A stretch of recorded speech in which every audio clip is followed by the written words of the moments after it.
About to leave, already packing.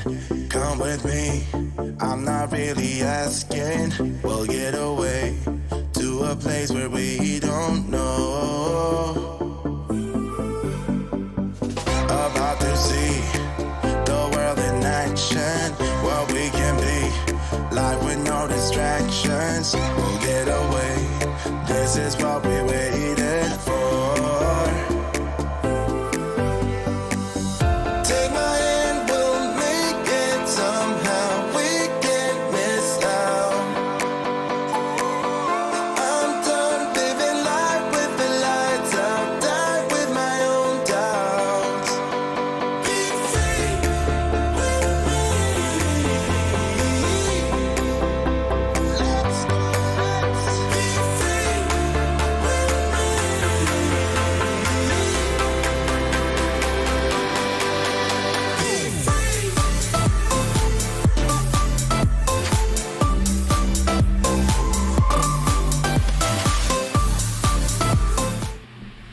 Hello, everybody, and welcome to Tea Time with RK. Today, I have my very special guest and friend, Amanda Goff. And Amanda is the founder and owner of Silver Keys Media, and she may be familiar to you. She has visited us on Tea Time before. Amanda is the queen of branding, and she helps entrepreneurs. I think you're the queen of branding. Like, I'm totally giving you that title. I'll But take it. she helps entrepreneurs really be able to live out their true selves through their brands, find themselves when it comes to being on camera and all aspects of their brand. And she uses her artistry in filmography. How, what is the word, Amanda? How do you say filming? Her artistry in filming and Filmography, photography. filmography or cinematography. Cinematography, filmography. She uses all of that artistry to be able to help people deliver their best selves across the board. So, today we're going to have a little bit of an interview, get to know Amanda a little bit more, and I really want to ask and start off and just ask some key questions around things that are on my mind right now and things that I know I'm hearing out in the field. One of those things being that there's such a large influx of coaches, of marketers, of people transitioning from corporate and going into the digital world as entrepreneurs. And it feels like it can be difficult to have your voice heard in a sea of people who are all coming into their own. How do you do that, Amanda? How do you advise people to navigate this?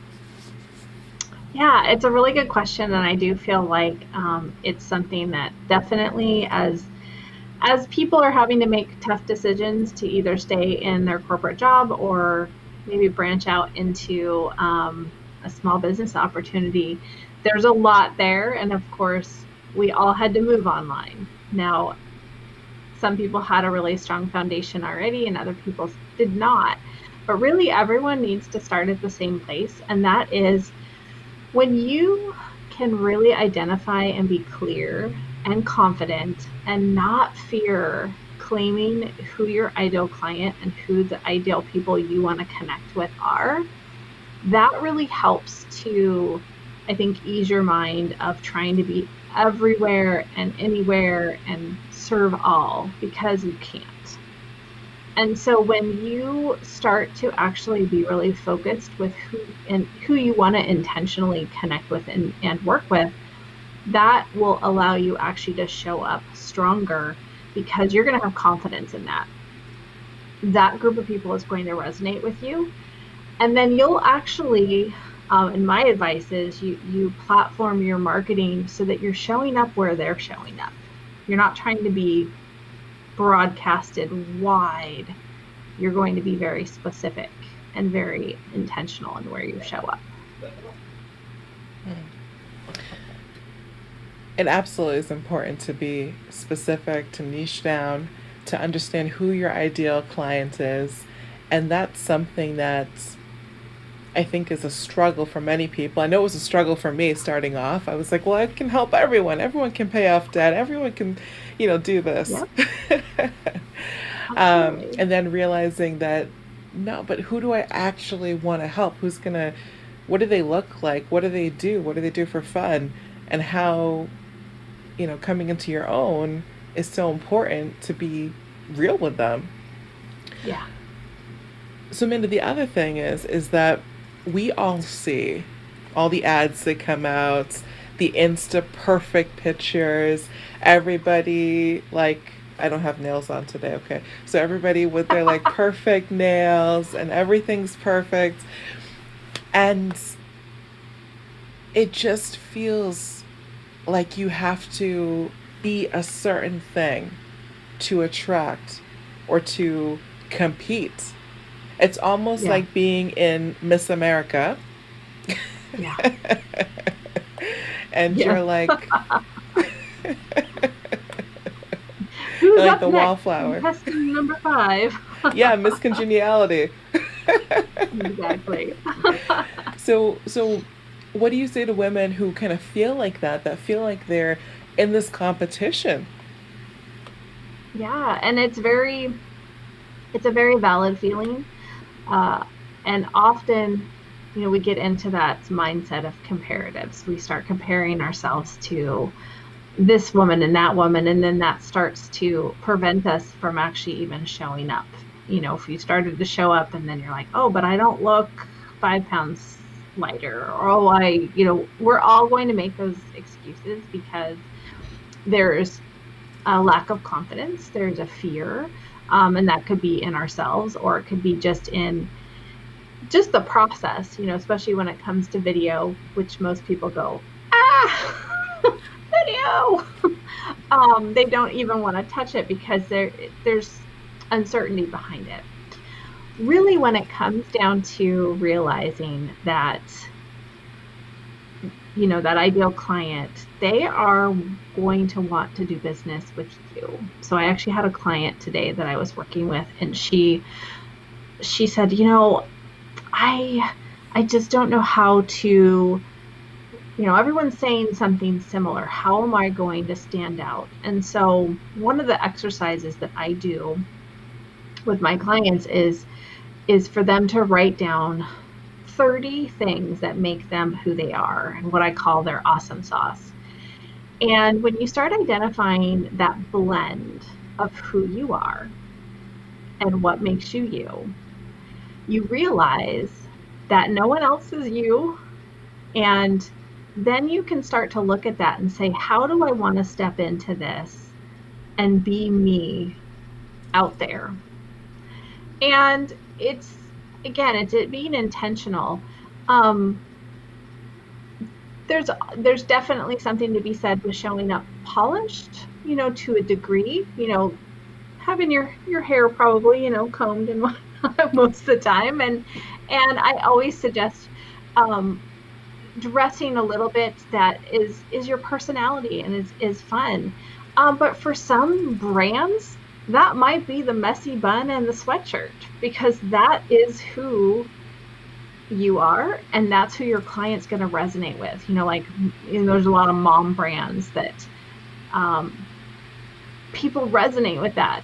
And so they aren't showing that perfect. They are actually showing, behind the scenes, because it's real, it's authentic. I have a love for being able to show and tell my clients to capture those things behind the scenes. People love to feel like they're getting a sneak peek, and they love seeing that things are not perfect, because then it makes them feel confident in where they're at and say, okay, she looks like she's got it all put together with her website and this and that and the other thing, and I like how she's showing up, but at the same time, she's not completely perfect, or she's not, she has dirty dishes in the sink too every once in a while. So those are moments that you have to be in some way designing how you want to show up, and that's a journey. It's not always going to be from right out of the gate exactly what you want. But if you never actually try and start going down that path, then no one is ever going to see you. And then you're going to be hiding in the shadows. And that's not where you need to be. We all have a gift to share with what we're doing as business owners and entrepreneurs. We all have our own uniqueness that makes us who we are, and we all have an amazing story that is going to resonate with our ideal client. If we can step into that and realize that how we show up is going to resonate with the people we want to attract and the people we want to work with and the people we want to have impact on their lives, that starts to free us up to say, okay, I don't have to listen to this and I don't have to compare myself to that, because those people are going after a different ideal client. I'm going to go after this ideal client. I'm going to connect with these people and be happy within that. Now, it doesn't mean we don't wake up now and again and go, oh, what am I doing? Oh my goodness, what am I doing? We all have those moments of imposter syndrome, or, not feeling like we're really, we don't have it all together. And those are actually great moments to capitalize on and think about how we can be honest with our audience a little bit and say, I woke up and this is how I felt. How do you feel? Are you feeling the same? Let's go in this journey together, or, whatever path you want to take your clients on. You can use those as teaching moments as well. Amazing. Amanda, let me ask you this, because showing up is really important, and having consistency for your audience is also really important. So what does that look like in today's world? Because we see some people who are like live every single day, twice a day. There's constantly in the reels on Instagram, they're constantly doing the Yeah. stories on Facebook. It's like immersion into social media in all Yes. ways.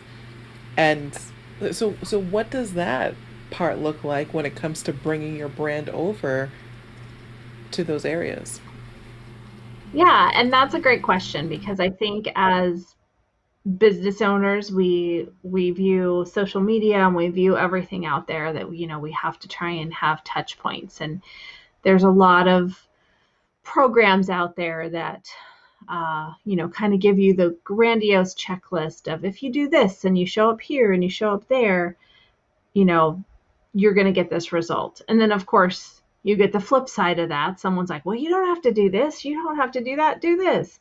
So what do you do? Well, again, go back to your ideal client, because first and foremost, we all have a brand story. That's something that is it's my tagline is unlock your story. And that's because storytelling is something that's always been a huge part of my life, and visual storytelling kind of on the next layer.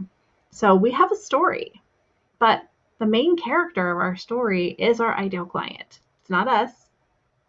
We are the wise sage or oracle that helps guide our clients, our main characters, through the journey. So we need to know, where are they hanging out? And that's where we need to show up first and foremost consistently. Having a website or some kind of a landing page is always a good idea.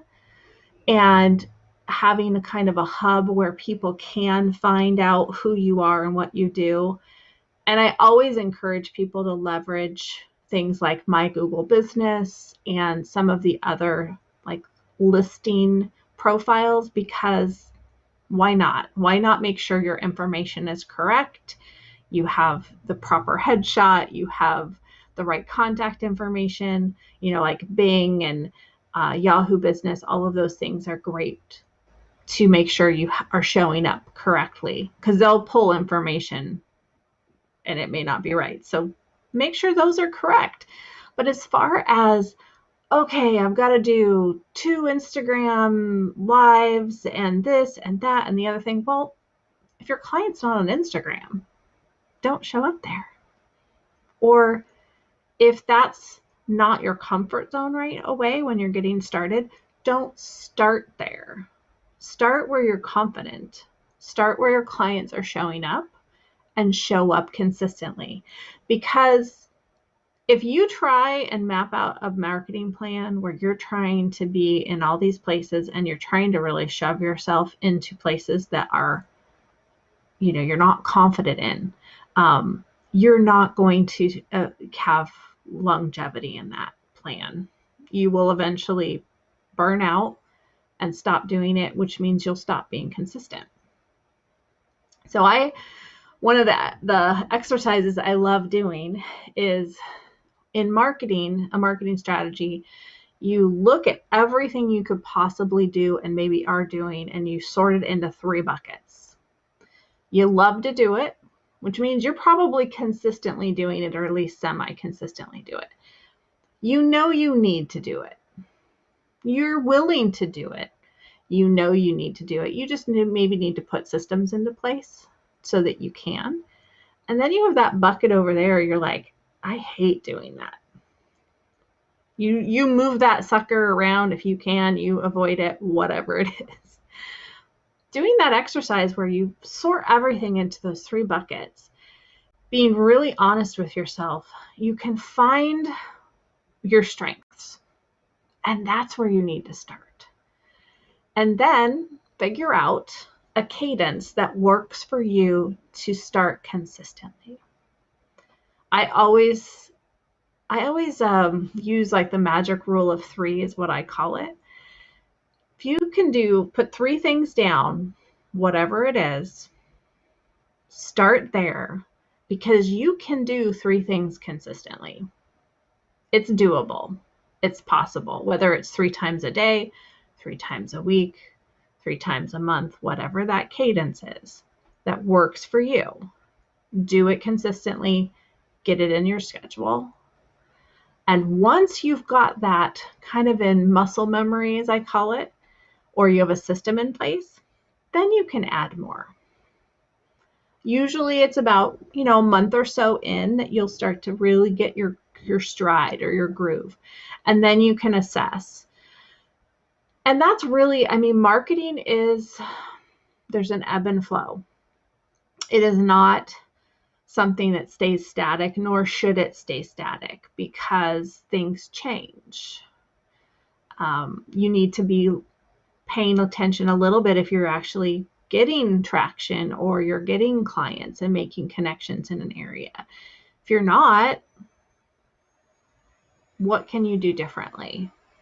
And if you can't assess these yourself and you get to a space where you're like, okay, I'm trying, but I'm not being consistent enough to really know, then that's where you need to actually figure out if you can leverage some of that out or hire a brand strategist or a social media strategist and get someone involved that can help give you guidance and maybe some accountability. Because usually if we put that border in place, then we actually go, okay, someone's going to be calling me on the carpet and saying, hey, did you do it? And if you don't do it, you're hanging your head in shame. And figuring out, a system to make it happen. I love it. And I agree entirely. Accountability sometimes definitely has to come to place. And I think for most people, most individuals, especially high functioning individuals, really do well with having someone else on the outside help hold them accountable so that they can fire on the cylinders in which are most important. Amanda, let me ask you this. Yeah. So there are many people who have started their businesses, whether they are e-commerce or whether they are coaches or marketers or what course creators, whatever it may be. And they started off with a brand and are now evolving or realizing that that brand doesn't truly define them. Mm-hmm. What is the undertaking for someone that is at that point and is working to rebrand themselves after already having established an audience? Yeah, that's a great question because I think the fear is, oh my goodness, if I rebrand, people won't like me anymore. And that's so not true because all we have to do is step back and look at how many brands around us that we know and love have rebranded. And we just went with it because they led us on the journey with them. So something like Red Robin.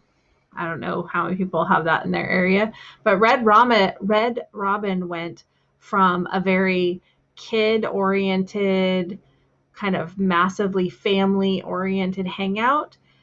They've actually shifted to being more of like a tap house, like grill type thing, a little bit more adult. And so doesn't mean that kids aren't welcome there, but the average person, when they see the branding and they go into that space now, are going to associate more of that as a time away from the kids or, those types of things. It's a psychology that goes into that. So what you do is you look at your brand and you figure out what's about it that is not resonating. Um, and really, it comes down to your brand foundation. So, your brand foundation is your core values, which shouldn't change. They may shift a little bit as far as you may want to reframe a few things or maybe reword things, but your core values will usually, when you start identifying those are rock solid and they guide you through the process. But things like looking at your ideal client, if you have established that, sometimes they've changed because of circumstances or they've changed. I mean, our current situation, the last 2 years has really proven that a lot of people had to look at their ideal client and say, is this really still my ideal client as I'm having to change my business to survive? Not so much. Okay, how does that shift and change? And making those adjustments. And once you go through and just do a kind of a checklist or a overview of those things, then that story that you start to see emerging from that is going to give you the guidance as to what needs to shift in your brand forwardly, so your audience and your ideal clients out there start to see that shift. And you can start using that to inform them, start changing the words, changing things in your marketing. And if it's an all out rebrand, which we've seen as well, where someone totally decides to even change the name, then that's just an exciting time that you bring your audience along the ride and help them be part of that and help them be informed. The more you inform the people who are currently following you as to what you're doing and why you're doing it, really taking those moments to either do a post, if you're comfortable going live, either or recording a video and just talking about the excitement they can hear or see or even see it in your written word, the excitement you have for these changes. That keeps them informed. That keeps them clear on what you're doing. And it keeps the confusion down because a confused mind will bounce. They will just leave. So don't let them leave. Let them invest in your journey as you change and slowly give little reveals. So as you're, deciding logos or whatever, and you land on something that is really something that you love, you can share a sneak peek or share a little bit or piece of that as you're shifting and changing. So it's an exciting time that you can really capitalize on the engagement and the involvement with your current, your past brands audience. And, a good percentage of them will stick with you, and you will lose people because you won't resonate the same way, but you'll gain new people as well. There's one thing that's always fascinated me, and these are the people, or those are the people that are kind of the outliers that do things very creatively and don't seem to follow the status quo, right? And there's the marketing terminology behind it, which is the red ocean and blue ocean. And for our audience at home that hasn't heard of that, this idea came about in the early 90s, and it was Hmm. during back in the early 90s, wine was considered a drink for kind of the upper crust. It was not the common person's drink, it was an elite drink, and it was Hmm. expensive. And it was something that Hmm. um, was widely shipped from France and from Italy. And, California winemakers were trying to align with this ideology of what wine should be. And there Yes. was this one little company in Australia. And when we say the name, you're going to know them because they're so broad now. And what they did is they wanted to bring wine to the masses. They wanted it to be Hmm. an every person's drink. And so that company is called Yellowtail.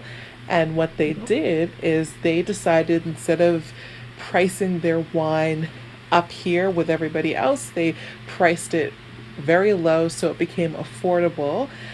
Out of curiosity, people started drinking it, trying it, and then it just flooded the market.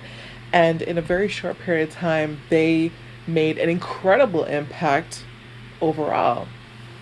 So why I bring up Yellowtail, this blue ocean idea, is that there are some of you at home that have, very creative ideas, very different ideas. You're the rebels, as Steve Jobs may say, Hmm. right? And Absolutely. where does that fit in all of this when creating your brand strategy and, feeling empowered to do that? How do you advise people go about that so that they can be different and still make an impact? Yeah, absolutely. So the way you actually market and choose to market your business can be as creative and off the wall, or as, it really comes down to your style at that point. The brand foundation is what allows you to have intentionality in the creativity. So Yellowtail, they were brilliant. They did a lot of market research. They probably did a lot of testings and small. They probably did some very unique things to really see, would this be a smart move, before they just went and pulled the trigger on some of that. But by making a bold move, you're able to be in the front forefront. And sometimes it does fail, and sometimes you have to like pull it back and reassess it and put it back out there. But when you're intentional in your at least back end planning, you can take those creative ideas and go, okay, let's do. I mean, I'm trying to think of a couple other ideas like this where, and nothing's coming to my mind right now, but we've all had those marketing campaigns that just when they happen, you're like, oh my gosh, that's amazing. Why, I wish, I had thought of that, or whatnot. And almost like those guerrilla marketing techniques, they call it, where it's on the street and it's very like flash mob type things and all You of know those the fun. one that like comes to mind right now? Have you heard Uh-huh. of Billie Jean is Marketing? Have you seen any of his stuff yet? Yes. Okay, so because I say him, so everyone's gonna see it everywhere now.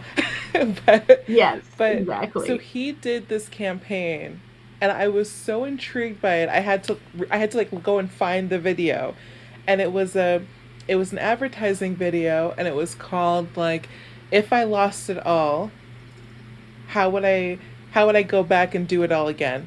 Like how would I Yeah. go back and 30 days to back or whatever he called it."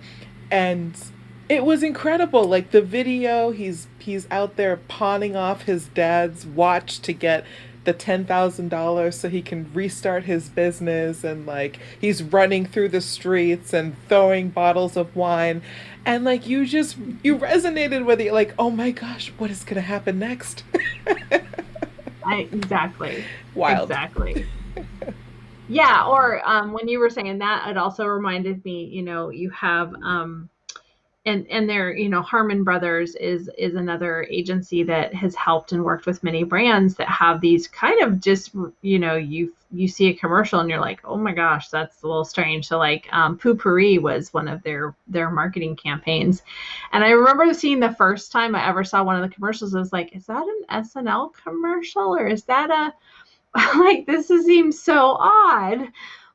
But they were able to take something so out of the box, and then now we're just, we love it, and we look for the next one, or we look for the something similar. So having creative ideas, or having someone creative on your team, we may have that person in the corner that's like, let's try this, and you're like, oh my gosh, that'll never work. It might work. So how can you take those ideas and just run with it? Well, you just need to have a plan, and you need to have a little bit of planning.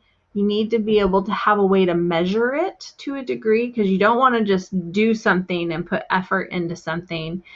It's like trying to have a viral video. You can't really plan to have a viral video. It doesn't work. You can have amazing content or really unique content that could go viral and lends itself to being viral.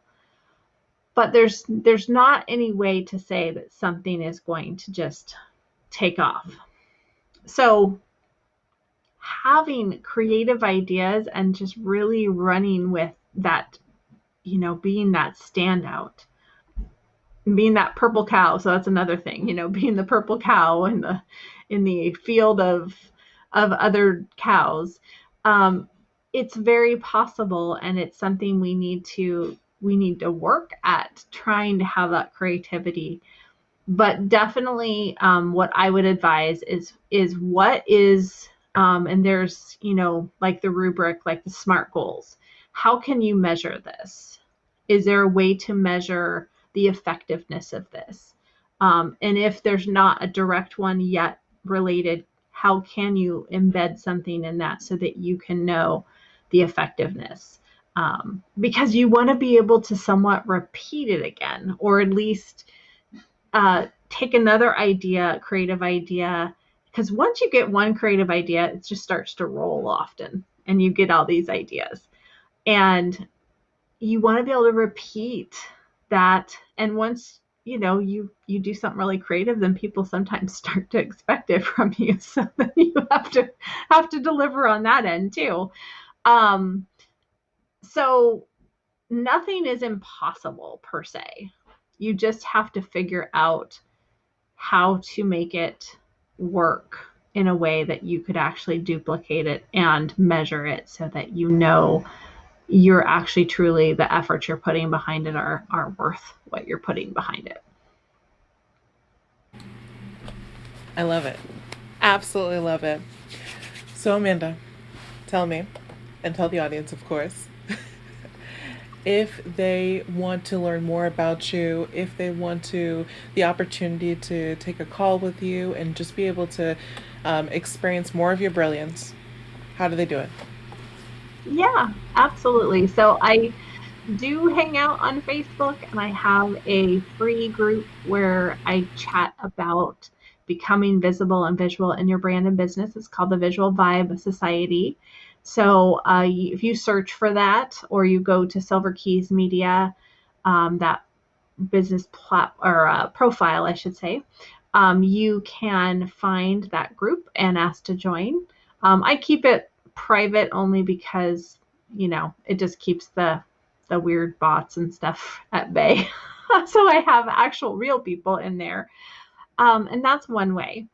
And I do offer a free discovery call to those that are interested in learning more, or just kind of have a sticking point that they would love to bounce off of someone. I'm a teacher at heart and love to help other business owners and entrepreneurs. So you can connect with me on any of my social, so at Silver Keys Media. And you can also shoot me an email at amanda@silverkeysmedia.com. Perfect. So, Amanda, thank you so much for coming through on Tea Time tonight. This was fantastic, and I love the conversation. I hope that everyone watching at home, especially our entrepreneurs out there, are really able to consider how they're currently branding themselves. If they need support in doing so, this is my branding queen right here. She knows all of the ins and outs of doing it. And I'm telling you, like the artistry she has, bring in her knowledge on film, her knowledge on photography, and all those other aspects really truly will resonate into your brand in a really beautiful way and allow you to be your best self. So you don't have to be like anybody else. You can just be like you. Thank you.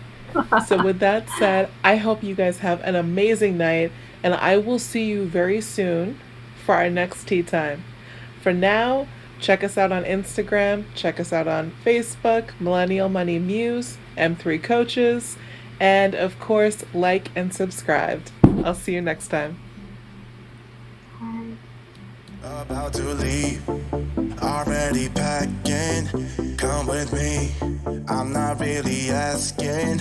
We'll get away to a place where we don't know.